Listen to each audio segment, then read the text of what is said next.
Today we shall examine the political views of a very popular YouTuber. His name is Vaush, a very popular member of the BreadTube community. And BreadTube is simply the socialist, anarchist, and supposedly revolutionary aspects of the website. And when I mean revolutionary, I mean LARPing and trying to pretend to be significant in the world. What makes Vaush unoriginal is that he has a conflict, a antagonism with his identity. He does not truly represent what he claims to be.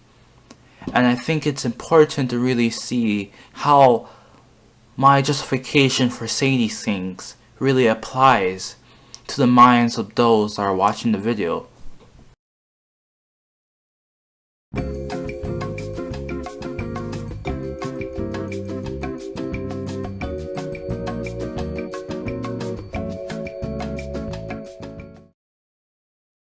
Okay, so you mentioned that you're a Marxist. I find that very interesting. Why are you a Marxist? Why do you think that's an appropriate method of the analysis to the world? Well, for one, Marxian economic critique is literally the foundation of modern sociology. Modern sociology is built almost entirely on critical theory, or at least most relevant sociologists are. So that entire branch of study and every bit of influence it has across the world derives almost entirely from Marx. Additionally, I think the Marxian historical view, the historical dialectic, is a pretty good way of examining history. Additionally, I think he has some cogent critiques of capitalism as they exist. But does it not bother you that his critique is one-dimensional and his predictions are all wrong? His predictions have, for the most part, been correct. He did not have a date set. Which predictions were you referring to? Okay, well, the first one, that the proletariat would increase as a percentage of the population and become poorer. That was wrong.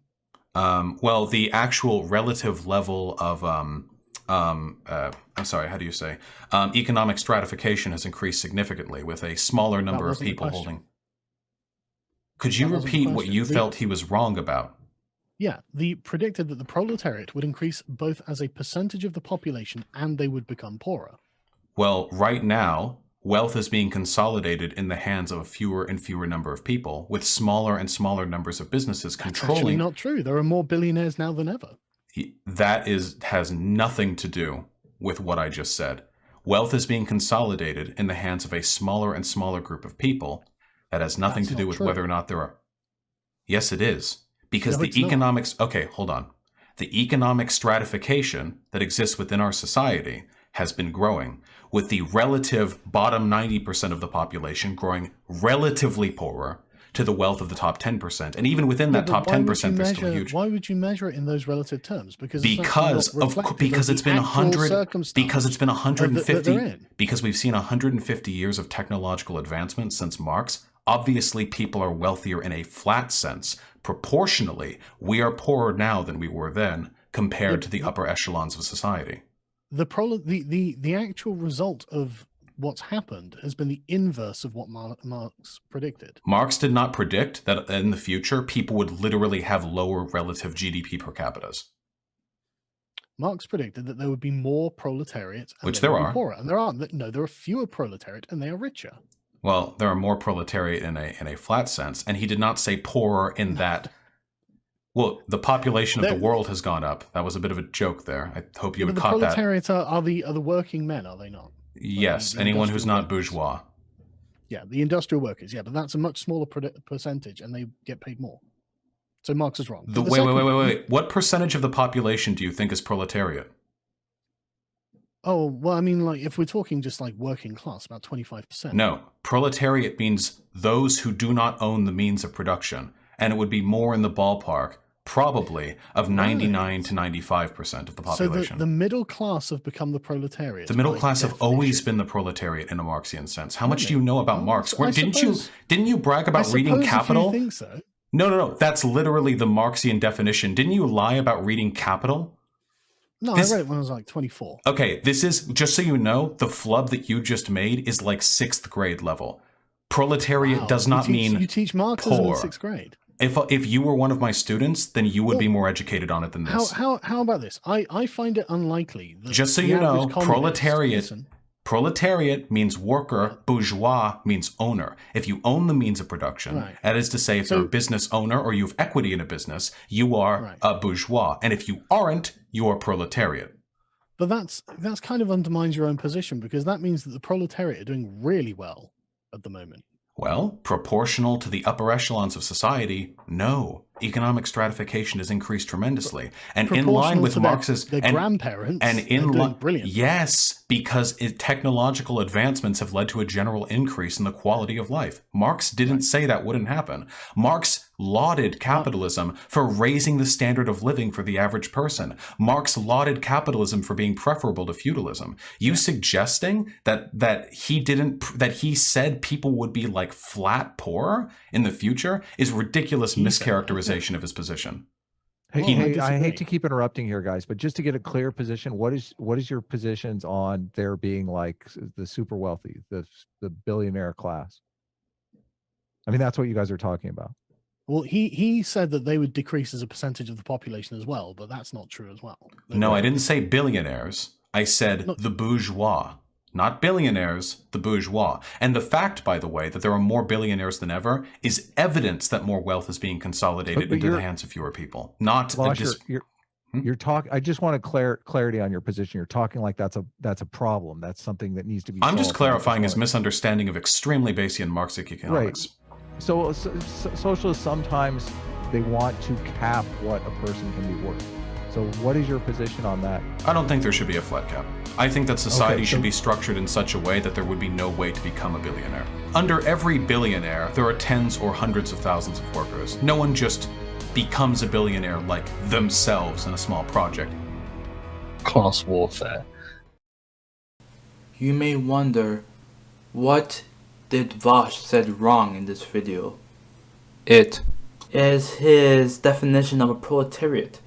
If you're a Marxist and you present the concept of the proletariat in a certain way that contradicts with Marxism, then are you really Marxist? Because that is a very essential part of the theory. The best way to understand the concepts of Marxism is to look through the theories of Marxism by the creators of that very theory. And I think it's best to really look at Engel's explanation of Marxism or certain concepts within Marxism. For example, we will look through how he defines a proletariat, and we're going to examine one of his works known as the Principle of Communism.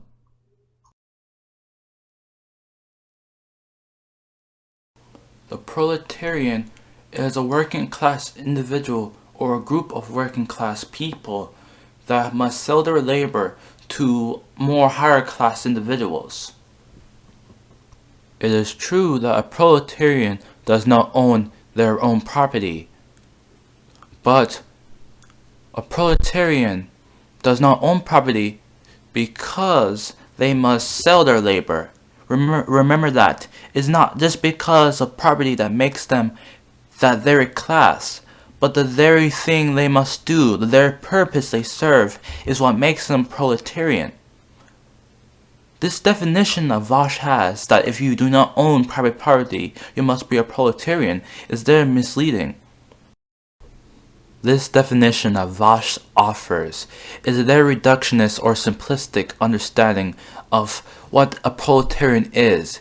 It is very vague if you trust his definition to the fullest extreme.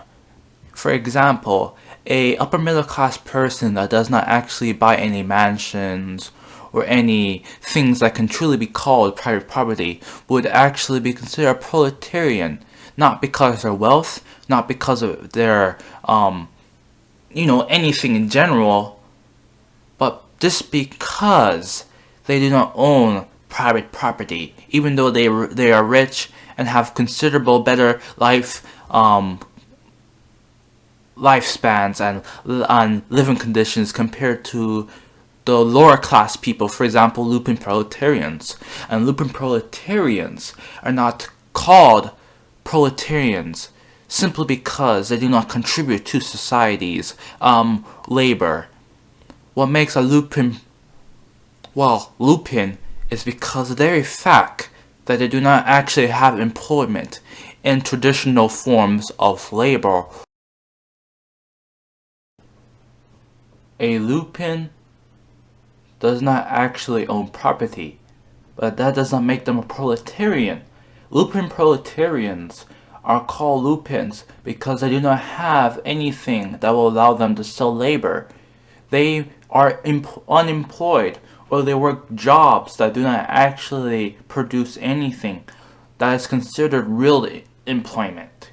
For example, homeless people, prostitutes, illegal immigrants that work in whatever farms, whatever industries in our country, or in any country in general, like any Western developed nation that has immigrant labor, would be considered having a importation of lupin proletarians. It is really something that we should really think about. Lupin proletarians can be thieves, they can be whatever you see as poor lower class individuals that do not have employment or have official jobs by the standards of our society. Those are lupin proletarians, and they are not proletarians. And they therefore aren't really revolutionary, and they aren't class conscious. Now, Vaush's definition of a lupin proletarian is something I think is hostile to any class consciousness. For people to realize how important they are, they must live in the conditions that force them to realize those things. They must be hit hard with those very important aspects of capitalism, the negativity of the very system that perpetuates a hierarchical domination over their lives. So, Vaush's definition allows people that aren't considered oppressed, or people that aren't considered enslaved by the system, to feel more important than those that really do. And in my way of thinking, but also in the way of thinking of many other people, that is actually a tool used by these pseudo-leftists and social democratic forces to destroy any sympathy that the working class or oppressed minorities and oppressed majorities have for socialism. I don't care how many mean things she wakes up to on Twitter. And I don't care what her fans, her supporters wake up to on Twitter either. The data seems to indicate that there's really not some giant, preponderance of Bernie bros out there who are significantly more antagonistic than people from other groups. This is a manufactured narrative, and the manufactured narrative is all about civility, and it's part of a strategy that they play, the establishment, to always blame the left. Always. Because no matter what happens, Bernie Sanders supporters are going to get blamed. Every single time. If Joe Biden becomes the candidate and Joe Biden loses against Donald Trump, it will be because Bernie Sanders was divisive and the Bernie bros went and voted for Trump, or the Bernie bros abstained from the election, or Bernie's divisive rhetoric pulled viewers away, or voters away from Biden. But if you're like me and you agree that it is morally acceptable for people to be passionate and antagonistic about this, the most high-stakes race there is in the world, then you should agree with me on something else. Everybody out there who is trying to make an optics issue out of Bernie Sanders supporters or Bernie bros is part of the problem. They are elevating that discourse, that promotion of civility politics over actual political discourse, that elevation of egotism and narcissism and personal feelings over what will actually benefit the country, of tone policing, which is undeniably most of what goes on towards Bernie bros, over substantive discourse. Essentially, of feelings over facts. Everyone who elevates this discourse is part of the problem. Destiny does this, where he said, I had a private conversation with him, I'm not leaking the particulars, but the gist of it is that Destiny, someone who has in the past said he believes that you could morally justify killing conservatives for their vote because, conservative voters led to a lot of things that killed other people. A position that I am respectful towards. Destiny will nonetheless make a bunch of arguments about how Bernie bros are ruining this election for Bernie Sanders with their hyperbolic rhetoric and their snakes and their rats and oh, it's so yikes. No, you're elevating that discourse. If you agree that people should have the moral right to be passionate and antagonistic when it comes to life or death situations like the presidency, then you should agree that framing discourse in a way that that denigrates them for doing so is morally harmful. He does this too, he'll switch between it. He'll frame it as though bros are doing something immoral with their snake and rat spamming. But then, if you push him on that, he'll move to the other position, which is that it's bad optics. Well, for one, those are two different arguments. And for two, if you believe it's moral for them to do so, you shouldn't be elevating the fucking respectability politics that makes it more difficult for them to morally advocate for the things that they believe in. Warren does this. We just saw Warren do this. Everybody does this. Every single person who talks about the Bernie bro question elevates respectability politics, the idea that in some way, shape, or form, a contest for the greatest position there is in the world, the most powerful, the most respected position there is in the world, should be subject to discourse over whether or not people are mean on Twitter and that meanness makes people behave in ways which are divisive and therefore No. Bernie supporters have every reason and every right to act the way that they do. A lot is at stake, and we've, experienced quite a bit of disappointment when it comes to the capacity for improvement to be made to society through respectable channels. The antagonism is warranted. And if anyone, or you or anyone else out there, is genuinely considering changing your vote because Bernie supporters were mean to you, you're a fucking horrible person.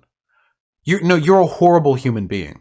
That seems to be the reason why Elizabeth Warren is dawdling on the nomination or endorsement, which at this point won't really mean that much. And I think she's a horrible human being too.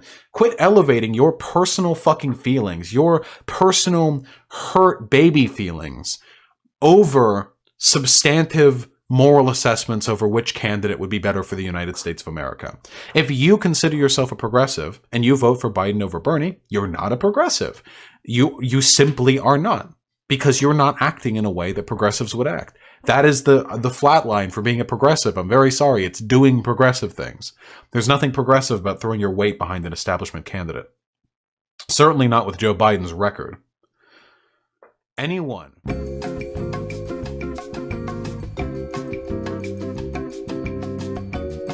I can influence you guys. I can tell you vote. I encourage all of you to vote. Vote blue no matter who.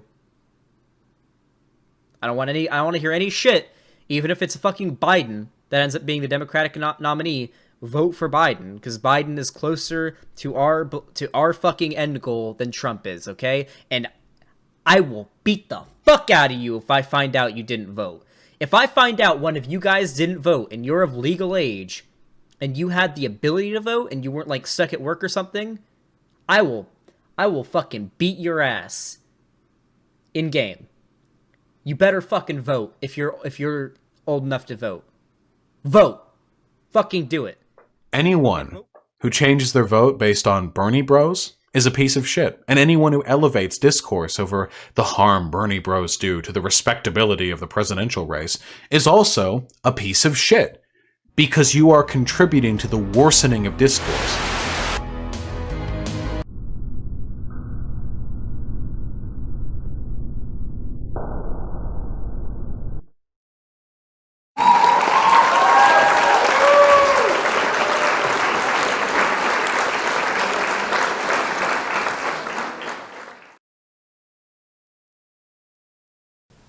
What we can see from Vaush's rant is that all of this that he said is now pointless, simply because the person he has rallied behind, the person that he has put a dogmatic narrative upon, has dropped out of the race. In that clip, Vaush tried to exalt the importance of cretinism and anti-intellectualism. He wants Bernie bros, or dogmatic supporters of Bernie Sanders, to ignore civilized discourse and say the same repetition again. Things like snake warring, or perhaps something like the rat Buttigieg. Like, I don't like this conflict around these electoral politics. They become easily useless, easily meaningless.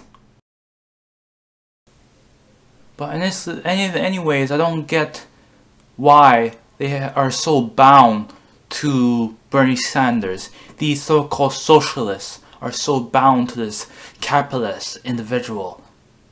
It does not actually make sense, because his reforms are very simplistic and even more moderate than many social democracies in Europe and across the world in general. Jeremy Corbyn was more revolutionary than Bernie Sanders. Many people were more revolutionary than Bernie Sanders in terms of social democracy, like Hugo Chavez or Evo Morales. Those leaders of social democracy in South America have done better than social democrats in Northern America. I think it would be better to really call these individuals democratic socialists. They fit more into that title than Bernie Sanders, because they actually had the hopes of collectivizing property or going against commodification in society. For example, Hugo Chavez and Maduro after him in Venezuela actually started the creation of collectives or communes in his country, and Evo Morales actually had radical support from communist forces and actually read Marx, I believe, somewhat. He did bring a hammer and sickle to the Pope, which was very fascinating. But other than that, those people were way more close to what they claim to be than Bernie Sanders.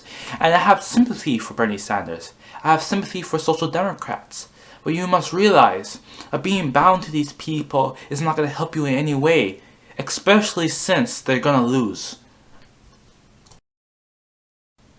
I also do not like how social democrats, at least in America, like to exalt their leaders to such a way that is comparable to the cult of personalities of the very ML states they criticize.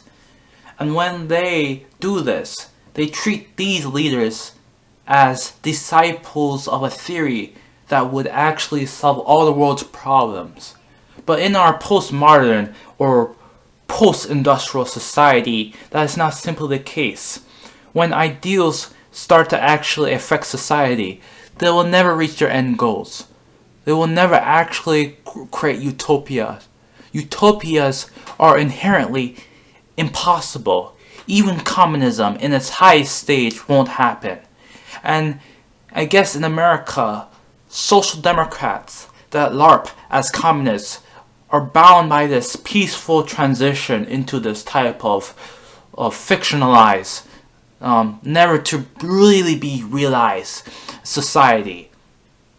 They're trapped in it, in this fantasy that is a simulation of what is real. It is actually a spectacle of commodification.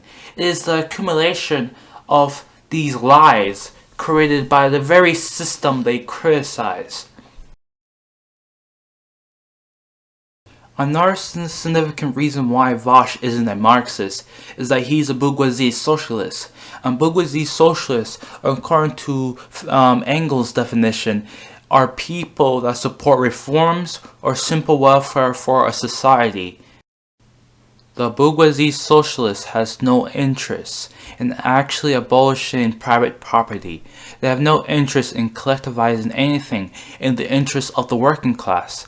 And these people have no interest in destroying the superstructure of our capitalist society or bourgeoisie system in the effort of actually setting the framework for a working class revolution or for accelerating the processes of proletization for the purpose of class struggle.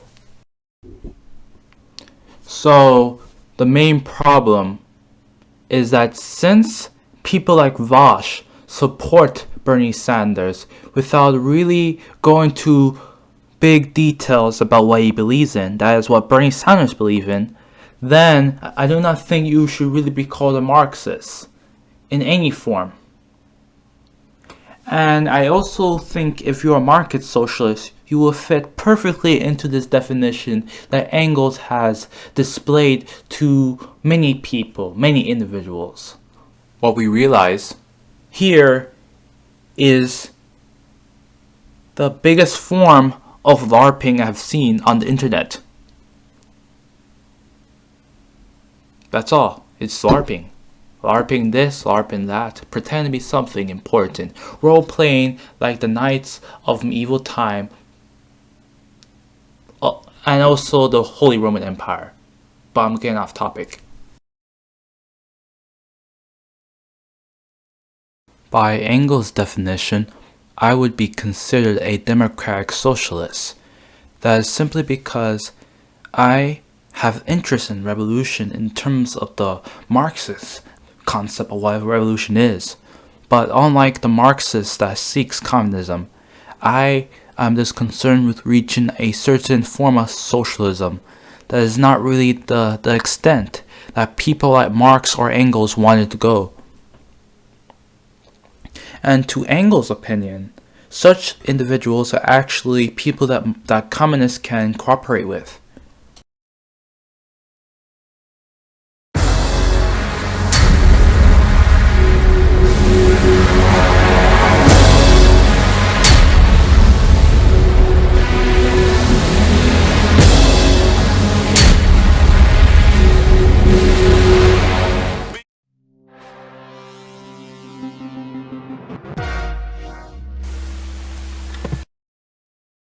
All right.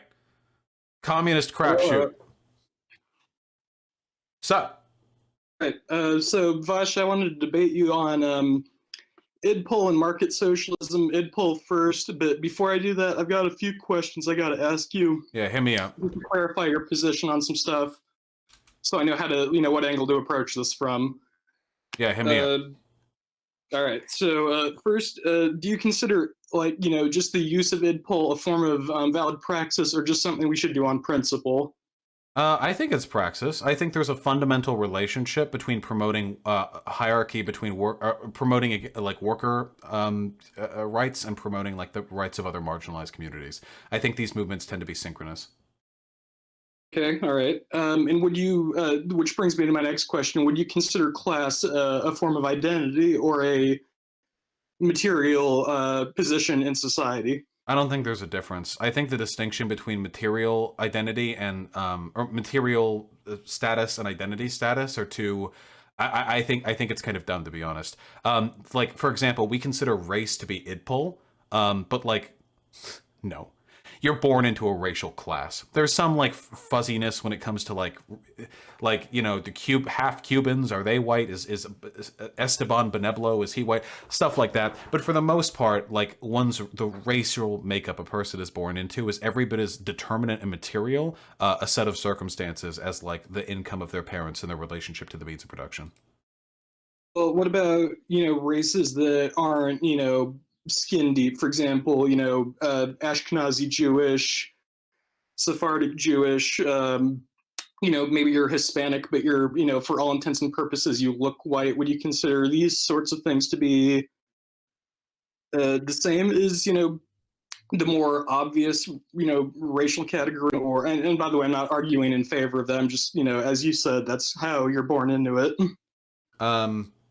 I mean, they're not exactly the same. And obviously, while they are born into, like an Ashkenazi Jew would be born into being an Ashkenazi Jew, I guess, there is a lot more leeway there when it comes to their relationship to the power structures they're born into, because it's not like, being born black, it's marked quite as, it's not denoted quite as evidently to everyone else. I think the distinction between the two can be a little bit misleading. There are a lot of people who act as though we need to focus on class hierarchies first and all other forms of hierarchy second, which is very strange to me. I thought socialists were ultimately pursuing the goal of destroying hierarchies along, lines of privilege. Are they exactly the same? No, of course not. And I think that class trumps everything else at the end of the day, but I do think they're all important. The first thing I must say is for you, my viewers, to subscribe to this small channel that doesn't have any content. The small channel that actually go into this debate with Vaush. I must also say that I have a different way of criticizing idpol or identity politics, as well as intersectionalism. Have a different way and a different ideological perspective of criticizing that. Vaush is right that identity around the class structures of society are an identity. They are a way in which a person can describe themselves as. A rich person may exaggerate how great they are. They may focus on their heritage of their family tree being so rich. That is, if we focus on Marx or certain millionaires or billionaires, or certain noble houses in history in the medieval time periods, and as well as the lords of basically any monarchical system in general. Class, however, should be abolished. That's one thing. And I think that should apply to everything else. Vaush does not actually focus on abolishing these things. He wants to focus on essentialism. The elites of our society, our post-industrial society, like to create these things called grand narratives. They are the stories of power, stories used to control people, stories used to really force us to think in a certain way. Vaush is using a type of grand narrative right now, and that grand narrative is a humanist, progressive way of thinking. You may wonder what's wrong with a humanist, progressive way of thinking. That is the opinions of a traditional Marxist, a traditional anarchist, or any type of libertarian socialist that believes in vague, liberal-oriented Enlightenment thinking. Well, the problem is that it can create assumptions of how our society is functional. It creates a structuralist way of thinking. It wants to coerce people into one way of thinking. It can be authoritarian when used in a certain way. And I guess that's not always bad in itself. But the main concern is when that authoritarianism evolves into a totalitarian way of thinking. And that totalitarian way of thinking can actually legitimize any form of oppression. And what one calls evil is actually paved through good intentions. And these good intentions can be justified through liberty, freedom, and equality for all. And this is what Vaush advocates for. You may say, that is nothing wrong with that. People want to be free, they want to act a certain way, they want to be this, that. But that's not how the world functions. Anarchists, like Vaush, who I do not think are anarchists, like to think of the functions of the human mind, the human way of thinking, as always going in their way of thinking. That is, it's supposed to be their way. If you want to prevent any form of coercive, bureaucratic oppression on people, and I must say that oppression is very subjective, that's one thing. In fact, many of our morals are subjective. And I guess this applies to what we should do. So what we must do when we think about oppression in a subjective way is that you will never have a perfect society. To seek perfection is to seek delusion. And delusion is what blinds us. We live in a society that allows you to believe in multiple realities, fractured realities. A postmodern society that Francois Lyotard, one of the philosophers that I just recently read, has talked about. And I think this applies to identity politics. If we abolish this grand narrative of there being black, white, and all these other groups, then I think we will be better off as a human race. And we must also question what makes a human. We must question everything. And if you question everything, you will kind of understand things better. And we must even question science. Science is not immune to criticism, and science as a structure or institution or society can be weaponized and be turned into pseudoscience, disguised or masqueraded as science. For example, scientific racism and the social views of certain liberals, intersectionalists, and leftists, so-called leftists like him, Vaush. Okay, and then my next question, and then by the way, when I'm done with these, I will start addressing your answers. Hit me up. So you once said that all politics is identity politics, but what about seemingly non-identity based issues like tax rates, import-export, infrastructure, and declarations of war and stuff like that? This stuff, on the surface of it at least, it doesn't seem like identity comes into it. It seems more like real politic. Yeah, I think they fold into each other. Even stuff like that, like tax policy and declaring war and stuff, I think they're kind of broadly still part of a system which exists to privilege some groups over another, or some identities over another. So you could say that a declaration of war, for example, could be used to bolster a national identity, and nationalists have a tendency to ascribe a sort of racial hegemony to their society as a component to that nationalism. So the same people who are calling for a war with Iran usually also tend to be white supremacists. And while they may not necessarily recognize the connections individually, there are broader ideological connections between engaging in sort of a national, revitalization and of maintaining a racial hierarchy. I do think ultimately everything comes down to identity. Even something as innocuous as like, or as innocent as like laws concerning like when parks open and close in your city's district affect people. They affect the homeless, they affect young people, and they do ultimately come down to privileging some groups over another. Vaush is actually right that structures of oppression or superstructures of oppression, or even the small segments of the superstructure of the society, can actually be found within the most simplest and most benevolent concepts or policies for our existence as a human swarm. That is a swarm of intersectional combinations of human individuals forming into what we call a collective. We can even find the most oppressive frameworks within the most benevolent policies. But once again, the solution to solving oppression or structures in our society is by abolishing them. I mean, certainly there is overlap. These things tend to affect, well, in terms of like, say, pollution regulation and stuff like that, that tends to affect, lower income areas more because they can't really afford the, legal representation to ensure that their communities aren't polluted. I mean, just look at, God, what was that city in the Midwest where they've got lead in their water? Flint?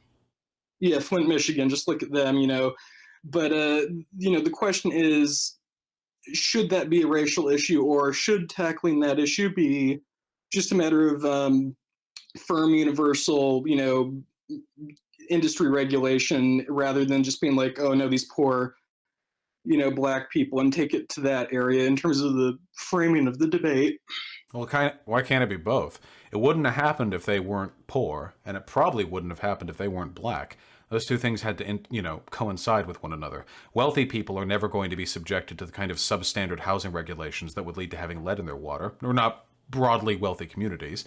And the white people usually aren't tossed to the side the same way that that black people are when it comes to like broader redlining and like a top-down like housing planning decision making. I don't think they have to be mutually exclusive, I think there's benefit in pushing it both ways. Anyone who says it's just a race issue to the exclusion of class is delusional, and I'd say the same the other way around. I don't see anything that will actually hint that what happened in Flint, Michigan was actually racial in origin. What Vaush is saying is that since the majority of people that are affected are minorities, that means it must be racist. And that is the extreme conclusion he goes to. It is true that minorities, which I am a minority, have been affected by hierarchical systems and historical processes of denial and hatred. Blacks or African Americans tend to have all these problems in which we have people who are subjected to poverty, police suppression, and various other things. But what he does not realize, that is what Vaush doesn't realize, is that this applies to even whites as well. Whites of a lower class also suffer from the exact same thing. And if you live in an urban area, you will see no difference in how you suffer from others of different skin color. It is almost identical. From Latinos or Latinas to Asians to anyone in general. If you live in a poor city, and if you're lower class, and you live in the most harsh urban landscape, then you will have to suffer the worst that first world developed, industrialized, or post-industrialized Western societies have to offer. The intersectionalist is a social reductionist. That's the thing, though. It's like if you make it we can't enforce, how everyone else talks about these sorts of things, or we can't frame it for other people and everyone who's having that discussion. So when people do make the distinction of it's just a race thing, I feel like you have to combat that by making it a universal sort of economic generalization. Because there are plenty of white communities that have dealt with very similar pollution, whether it's coal mining towns in West Virginia or that chemical plant in Texas that poisoned their water. There was a whole movie about that back in the 90s. Sure, it just seems like what do we lose from introducing racial analysis to the mix? There are definitely some things that specifically affect black people in a way that don't, affect non-black people, no? I mean, for example, what? Well, police discrimination, the criminal justice system, courts, policing in black neighborhoods, the rate of incarceration for certain things, particularly drug possession, the fact that legislation is often targeted towards the disenfranchisement of black people, keeping them from being able to vote, like that North Carolina, or was it South Carolina? That one of the Carolina cases where the state legislator actively targeted means of voting that were most heavily associated with black folk, and then tried to get rid of those. These are specifically racial things. Like, this isn't just a class thing. And I think we lose a lot of interpretive utility when we relegate this exclusively to like a class discussion. I'm not so sure. I mean, the voter restriction, tactics that they use, they affect way more than just black people. I mean, it's primarily black people for sure. But they did it to target black people. What? They did it to target black people. I mean, if it disproportionately affects one minority group, shouldn't we? Even if someone is, targeting black people specifically, odds are that they can only legally do something that would affect other races as well, if that makes any sense. Like, they can't just come out and say, fuck black people. That doesn't mean it's not a black issue, no? I mean, just because they have to do so within the letter of the law doesn't mean that it's not a race issue. I mean, it's a matter of fact. Black folk get like arrested 4 times as often for marijuana possession as white people, despite both racial groups smoking it at about the same rate. I mean, that's just a race thing. That you can't look at that and go like, oh, well, it's just because of the poverty. It's not. Poor white people still get picked up at a much lower rate.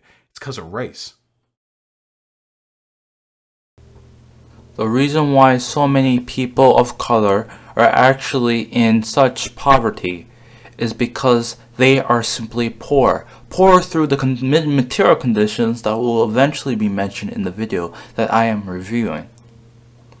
However, what Vaush does not realize is that the whole point of that was not because for the sake of it. It wasn't racism for the sake of it. Racism was a tool by the upper class to find an excuse for free labor and for manipulation in the apparatuses of our superstructure. It was an excuse to find free labor. And it didn't even cost a penny. It was a pragmatic tool used by the upper class to create a divide between the lower class people, to find excuses to do what they are doing historically, as well as what they're doing in the contemporary world, in places like the sweatshops of China, of Indonesia, or African countries, or mining fields, in various places. This thing is what Jean Lyotard, the postmodern philosopher, would call performity. And performity is what the leaders of power use as innovation for their own goals. Their metaphysical, linguistic manipulation of the people's mind. When they manipulate the people's mind, they can do whatever they want. And that is to create a narrative, a grand narrative of lies and concepts used to actually convince everyone to think in a certain way. Racism is a grand narrative. That is why the contemporary economic situation of racial groups is bad.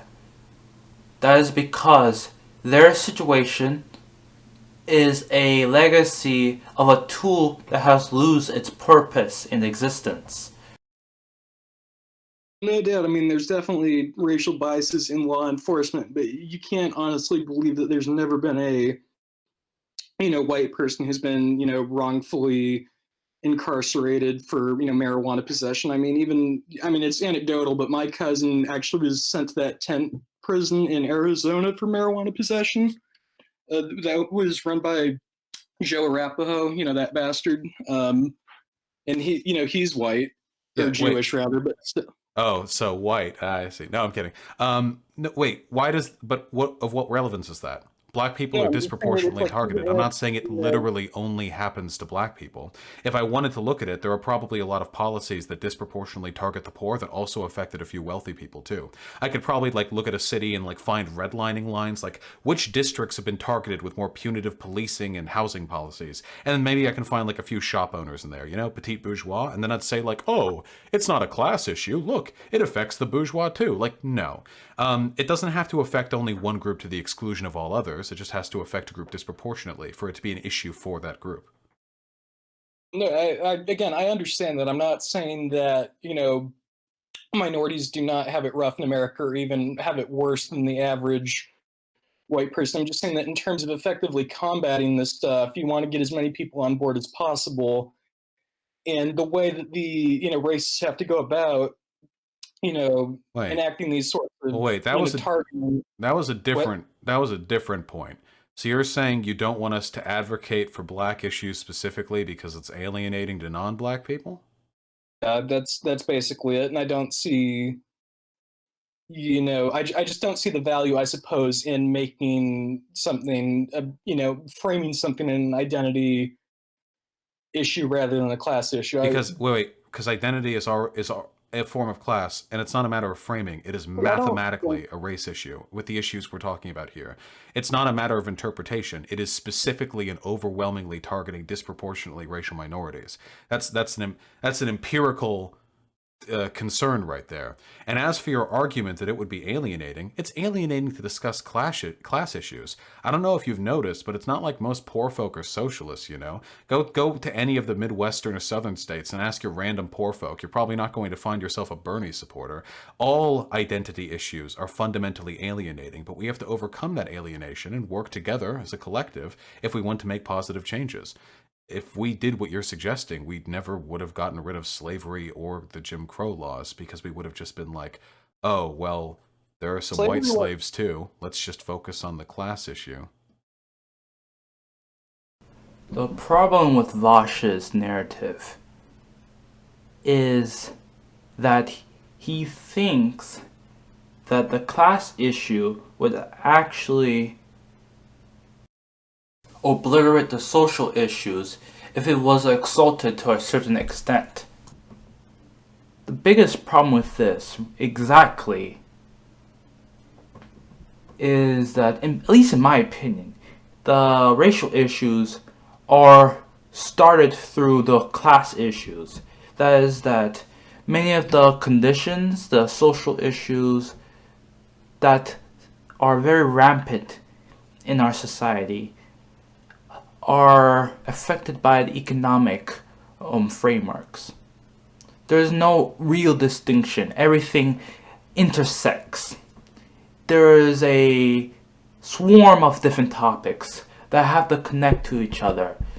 They have to branch off into different things eventually, but they're like a tree to a certain extent. They have some kind of connection, like the heart with the arteries of a human body, or with any organism in general. And if you believe in a religion, then everything that you can touch, hear, and see was created by some kind of higher deity or deities that had a ordained policy or governance upon the world that is connected to everything. We must focus on everything. I must say that I am not a so-called class reductionist. I do rally against id pool or identity politics. But what I really see with Vaush's ideology is the determination to use exceptions to represent the totality of whole things. To use small parts of a certain system to disprove whole other arguments for everything that is applied to the whole thing is not really a reasonable thing to focus on. It is rather a opportunist tool used to legitimize a certain pathetic ideological view. And I must say as well that there's no black-white issue. There is only the human issue.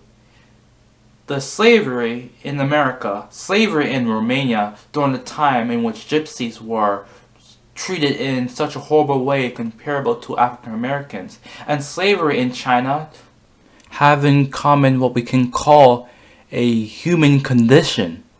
The human condition for these societies, for the individuals affected by the institutions that enslaved them, was that they are humans that are being exploited by the system. It is a universalist issue. It is an international issue. To blind oneself to essentialism or through anything that justifies identity politics is to really liquidate the mind. To limit oneself to limited stories, limited concepts of what is reality and what isn't, then I think you already have failed as someone that can actually solve society. And when we break these stories, we can form better societies. And we can form better relationships, better constructs, better everything. And when we form these better formations, we might as well solve many of the issues that Vaush and people like him wish to solve. I mean, slavery is, or was rather, a class issue. I mean, why did it only target black people then? It didn't originally. There were also, Native American slaves, and it overwhelmingly. I mean, slaves like in America, this is like 99.9% black people. The whites were usually indentured servitudes who were paying off debts being sent over from Europe. But even then, their children weren't born slaves. They were just indentured servants. After 8 or 10 years, they got to get going. Black folk, they've been in that trade for generations. It's definitely a race thing. The whole modern archetype of racism is oriented around the slavery as it existed back then. There wouldn't even be the institution of slavery if there wasn't a economic material motivation for it. It's people. But that doesn't mean it ain't a race issue. No, but it's it was primarily an economic thing. You really had to end the cotton economy to, even after slavery was legally, abolished, you still had Jim Crow and all of that, which really only subsided with the death of the planter economy. Make it a race issue. Just because two issues intersect doesn't mean it's not. If it was just a class issue, they wouldn't have just picked black people. And if it wasn't if it wasn't a race issue, then they wouldn't have just picked black people. And if it wasn't a class issue, then sure, they probably wouldn't have had slavery as they did. But here's an interesting question for you. It would have been better for the economy from day one if after the abolition of slavery, black people had been integrated as full citizens. Instead, due to Jim Crow laws, businesses wouldn't allow them in. Businesses would literally not accept black money, even though it would have been better for their industry.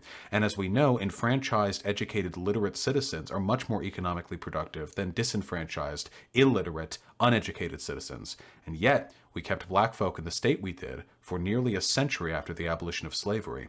All existing evidence suggests that economically it would have been advantageous to fully enfranchise black people, but ideological racism prevented them from doing so. It wasn't just class. Race specifically played a part even outside the purview of class benefit. See, you say that, but that's only from a sort of modern, sort of very general point of view. It's for the, planters themselves, modernization of the economy, increased productivity, all that sort of thing. That would be death for their, way of income, their way of life. They had a vested interest, not just in, sort of bitterness or racial hatred, but they had a very economic and political motive to... And yet they subverted that motive by actively resisting the modernization that the northern factories were bringing, which allowed them greater economic output.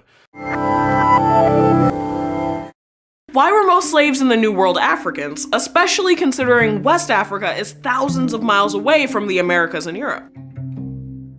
Slavery has existed in multiple forms throughout history and across a wide variety of cultures, but slavery in the early Americas, meaning the North American colonies, Central America, South America, and the Caribbean, was ultimately powered by the labor of enslaved Africans and their descendants. And there's an important question many people don't stop to ask.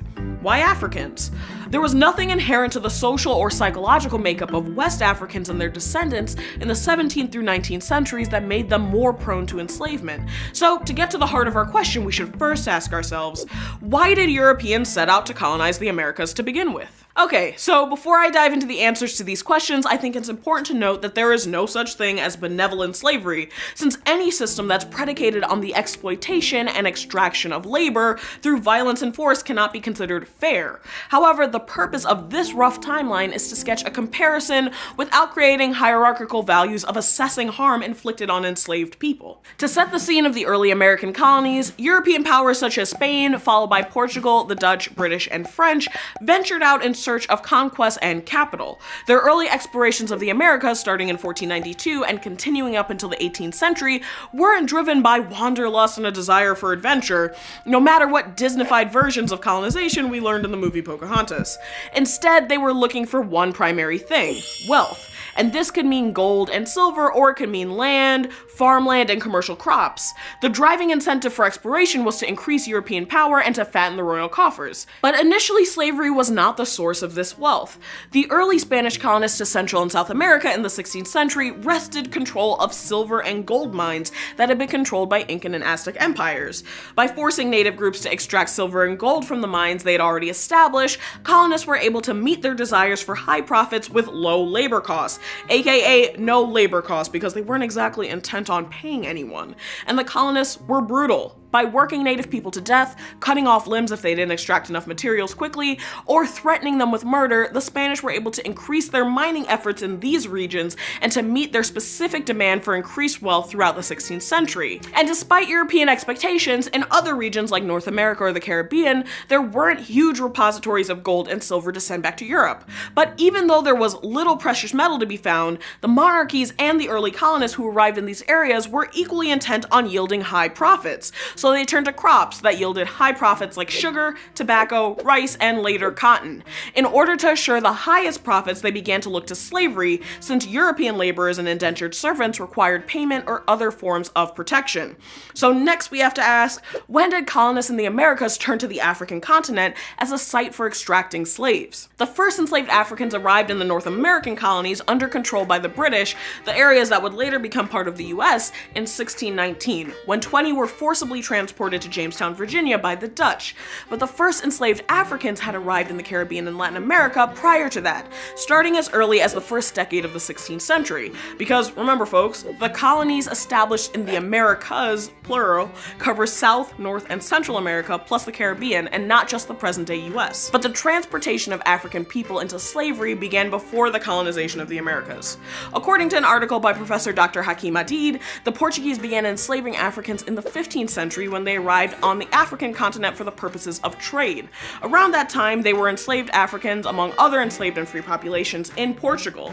So even though it wasn't the only or necessarily most widespread form of slavery at the time, this 15th century precedent would set the stage for later decisions surrounding slavery that were to come in during colonization in the Americas. But at that point in time, captivity wasn't extended exclusively to black people or people from the African continent, and was often the result of raids, warfare, or slave trading that included Islamic traders, West African groups, and Europeans, among others. Okay, so we've established the precedents leading up to the explosion of the West African slave trade. So our final question is, why did European colonists start to look exclusively at West Africans as a source of slave labor? And how did the emergence of chattel slavery in the Americas differ from pre-existing forms? Remember that the colonies were established to make money for royal families and wealthy colonists, and a small class of wealthy colonists who owned large plantations looked to increase their margins through not paying for the labor that generated their cash crops. So it wasn't that slavery was needed to develop the colonies, but rather that it was decided that this was the quickest way to enrich the people invested in getting rich. Black slaves continued to arrive in the Caribbean, North America, and South America through the 16th, 17th, and 18th century, and it wasn't until the 19th century that slavery began to be eradicated. However, by this point there was a large slave population in the Americas, and the condition of slavery was considered legally hereditary, with children taking the status of their mothers in perpetuity. When Europeans arrived in the Americas, colonists found that the previously established system that relied on enslaving conquered enemies was not functioning for several key reasons, namely, first, early attempts in the Americas to enslave Native Americans proved difficult because they had familiarity with the terrain of their own nations and land. As a result, the potential for escape or revolt was high. This made using a system of leading raids and then enslaving whoever lost the battle less achievable, since colonists had little to no idea how to survive in these new regions and often fell prey to diseases which Europeans had no immunity to, namely malaria. The subsequent rampant genocide of Native American people and the introduction of new diseases that decimated their population, namely smallpox from Europe, made widespread enslavement less possible. But by transporting people from West Africa to the Americas, European colonists wanted greater ability to control enslaved populations by making escape more challenging and reducing the risk of those who did flee blending into neighboring native nations. Although the fact that there continued to be slave revolts amongst enslaved Africans and their descendants proves that this calculation was often mistaken. Second, West Africa was often the source of forced and kidnapped laborers because of its proximity to seaports, which made contact between these three locations more possible. Also, laborers from West African countries were more familiar with the agricultural methods needed for mass cultivation of these kinds of crops in the New World. So, how does it all add up? Well, even though the slave trade brought an estimated 9 to 12 million people here from Africa as cargo, colonists eventually resorted to reproduction within the colonies as a method for sustaining slavery.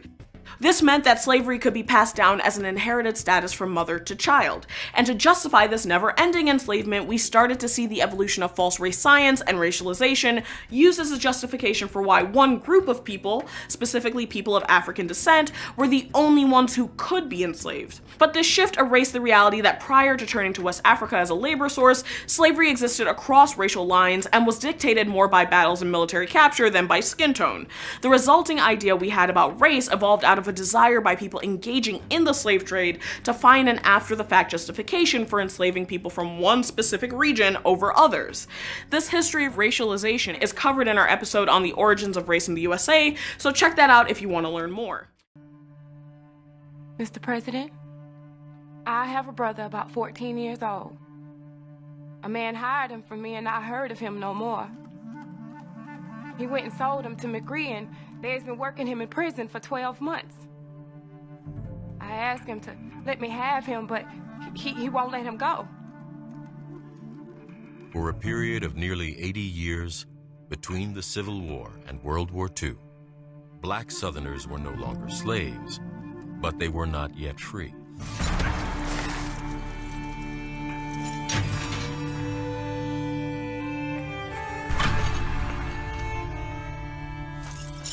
In one of the most shameful and little-known chapters of American history, generations of black Southerners were forced to labor against their will. From almost the first moment, white Southerners were responding to try to put African Americans back into a position as close to slavery as they possibly could.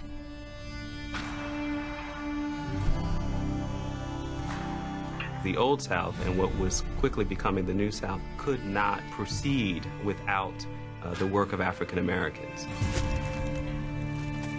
But if you had something for free in the past, you don't necessarily want to pay for it now.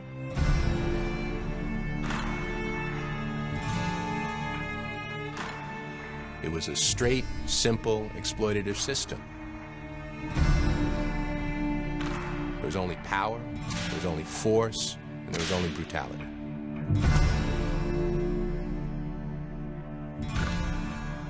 What happened in that period of time was so much more terrible than anything most Americans recognize or understand today. The depth of poverty, the inability of African Americans to access any of the mechanisms of wealth achievement and growth are all rooted in this terroristic kind of regime that existed in so many places. Their ability to have what we call the American dream. That is what has been stolen from black folks all through the South. And that legacy has to be understood so that people will be able to speak to it and give our ancestors voice.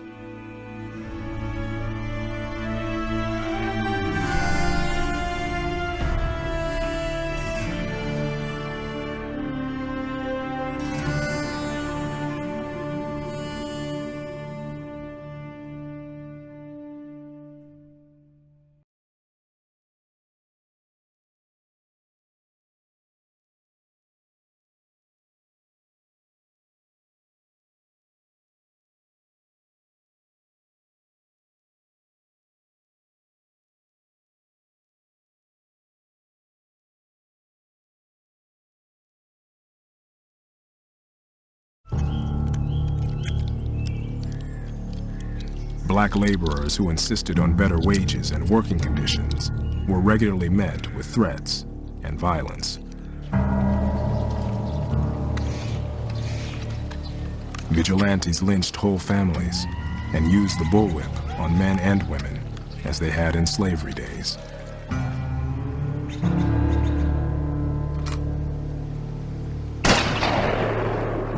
In 1865, more than 2,000 black men, women, and children were reported murdered in Louisiana alone.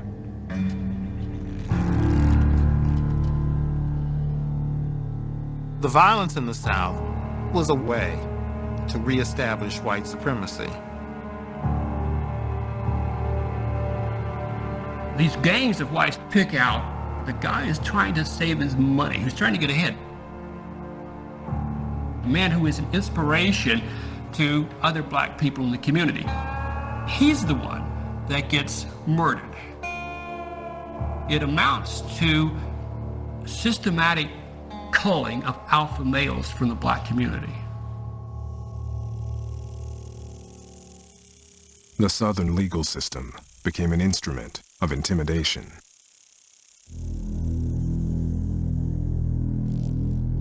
Louisiana, Texas, South Carolina, Mississippi, and Florida passed laws that virtually prohibited freedmen from any work except as field hands.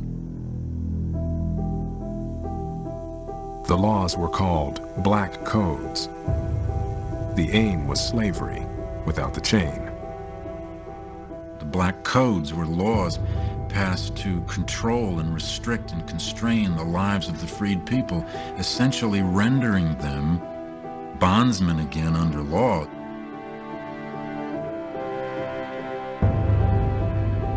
Some states made it illegal for freedmen to handle weapons and restricted them from buying or renting land. Black children could be seized from poor families and forced to work in the fields. If a black man had no job, he could be jailed and auctioned to a planter for his labor. They make a travesty of the freedom that African Americans have acquired. They are so far from any notion of fairness or freedom that even Northerners who are not egalitarians say these laws are unacceptable. And so Northern Republicans are faced with a dilemma. They don't want to have a big fight with the president, but to accept the idea that Johnson's policy is a success and accept the Black Codes, they feel means giving up the victory in the Civil War.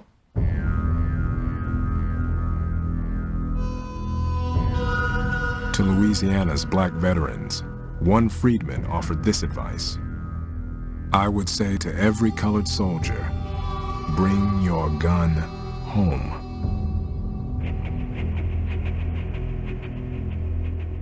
What's more, many slave owners would beat and even kill their slaves. This significantly hampers their productivity, and in many cases it's been documented that this was done beyond the point where discipline was necessary. No benefit was procured, but them white slave owners sure did love beating the shit out of black people. This is ridiculous. It's not just a class issue. You're ignoring, like, this is ahistorical. There's a huge racial component to this and many other issues, and we lose nothing by acknowledging it. It's already divisive for us to talk about class issues. That's why most people in this country aren't socialists. I can tell you for a fact, regardless of the income or relation to the means of production that the person I'm talking to, most of the time when I go outside, I'm not going to meet a fucking socialist. It's going to be divisive no matter what we do. And in order for you to pretend there isn't a heavy racial component to this, you have to ignore, like... I mean, there's not a racial component. I just don't think that it's of any, real value to talk about it because it doesn't make any, material difference, like... But it does. Being an understanding of the racial hierarchy in this country is incredibly predictive to understanding the class relations here as well. This is like you're operating off of like decades old interpretive analysis. For the past half century, intersectional analysis has been the most predictive, the most effective, and the most revolutionary form of interpretive analysis available to us. You're leaving out huge chunks of the equation. Why? Like why? You have to ignore so much in history. You have to pretend so many things aren't the case just to imagine what? Because it's divisive to talk about race? No, because it's like, obviously the legacy of slavery being a racial thing led to, greater rates of poverty amongst blacks and less opportunity and all of that. The question is, how do we solve that now? Do we organize on racial lines or on class lines? We do both. And you find 9 times out of 10 that you have to organize on class lines exclusively, and you have to bring as many people in as possible to address these fundamental... Wait. These aren't mutually exclusive. You do both. Dr. Martin Luther King Jr. was a socialist, but he advocated on a racialist movement. He sought out the assistance and the support of whites, Hispanics. He fought for a racialist movement and did it collectively. He brought in people of other races. You're making a lot of weird presuppositions here that A, these are mutually exclusive. What? In the past few years, I have seen all too many blacks fall into the trap of calling any white person who disagrees with them a racist. Now that may sound like a criticism of today's race politics, but it was actually written 50 years ago by civil rights leader Bayard Rustin. Mr. Bayard Rustin. Bayard was Martin Luther King's collaborator and the chief organizer of the 1963 March on Washington. And the right to vote. What do you say? Years before Rosa Parks refused to give up her seat on a bus, Bayard was arrested and beaten by police for doing the same thing. One of 24 times he'd be arrested throughout his life. In fact, he was arrested right here at the World's Fair in New York City while demonstrating peacefully for equality.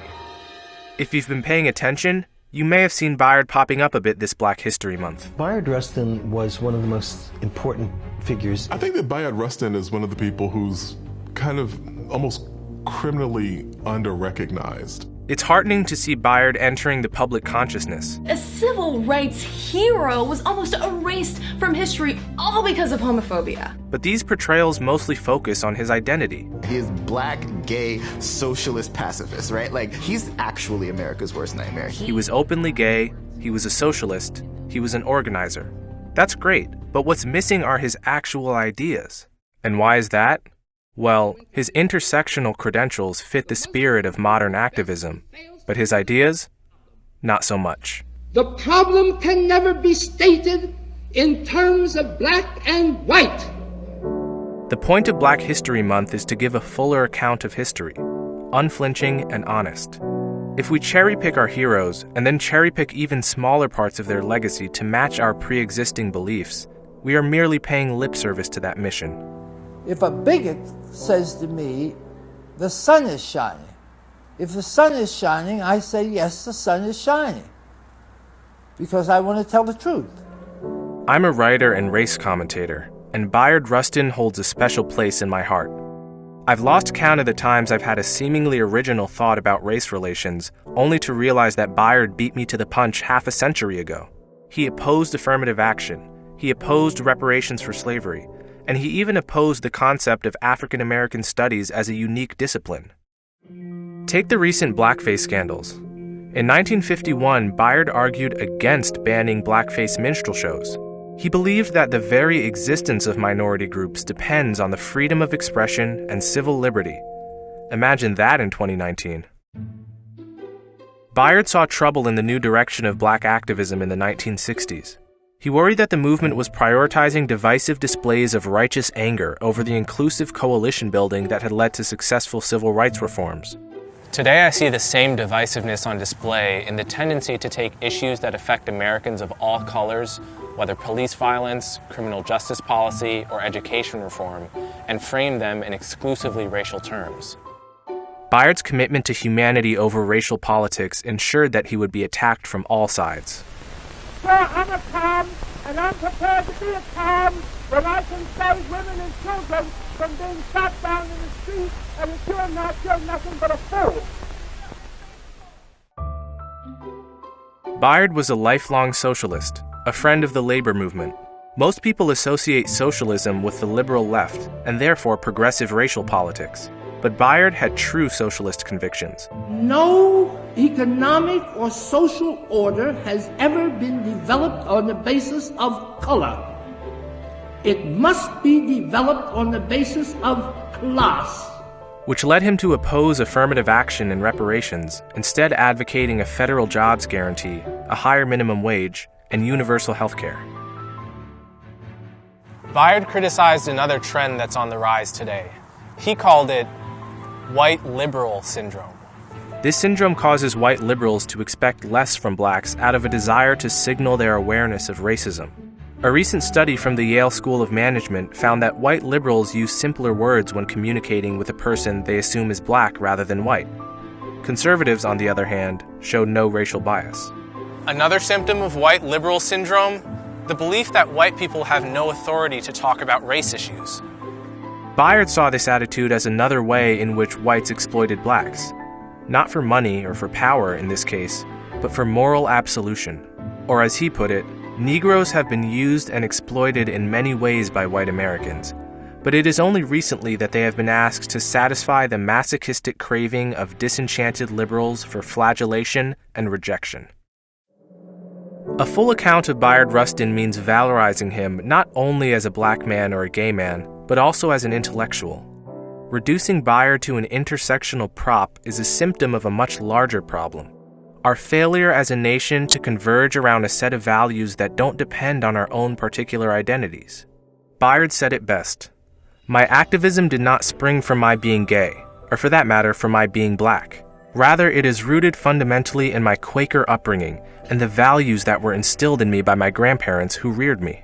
Those values are based on the concept of a single human family and the belief that all members of that family are equal. Adhering to those values has meant making a stand against injustice to the best of my ability whenever and wherever it occurs.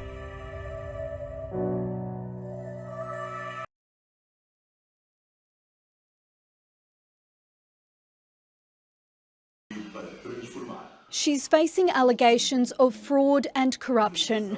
The daughter of Angola's former president, Isabel dos Santos, is at the centre of an investigation, now claiming she siphoned hundreds of millions of dollars of government money to offshore accounts.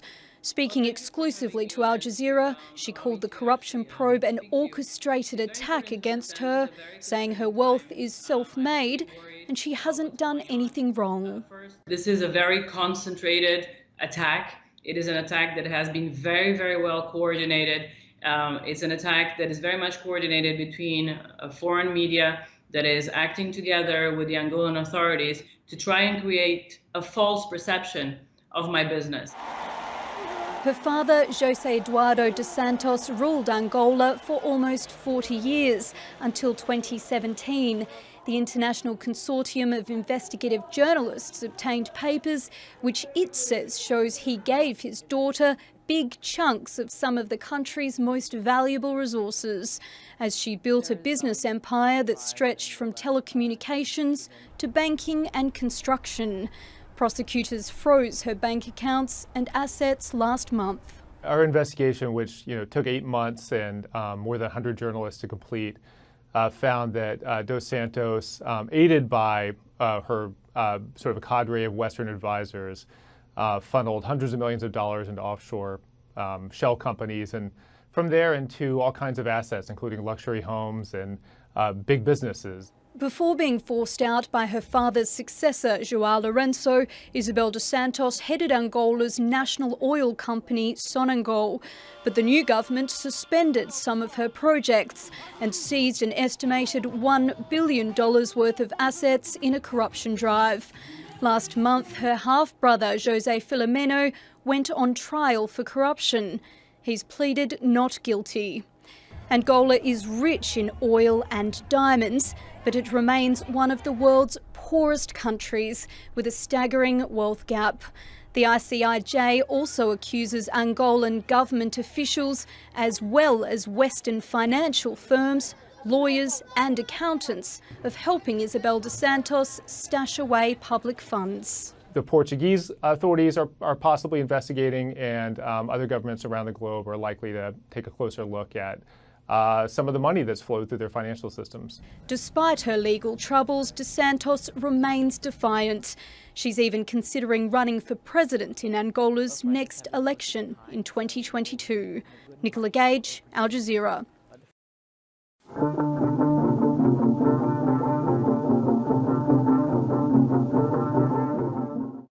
Come on, guys. Harm reduction. Say it with me, chat. Harm reduction. I want to see harm reductions in chat, okay?